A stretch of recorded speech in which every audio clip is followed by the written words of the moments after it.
हे बघा इथे त्याला पोळीचा काला केलेला आहे मी दुधामध्ये आणि इथं माझं बाळ उभं आहे. दिसतंय सगळ्यांना? बघा मी आता त्याला हा घास भरवते. तो बघा कसा रिॲक्ट. बघा पळाला पळाला पळाला. चल इकडे ये आधी.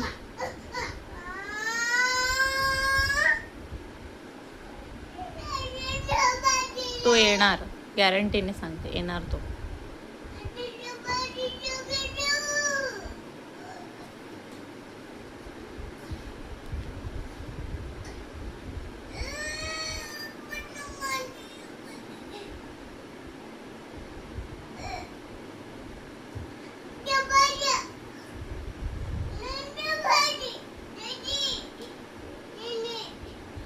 जास्तच वेळ लागतो यायला, पण येईल, वाट बघूयात.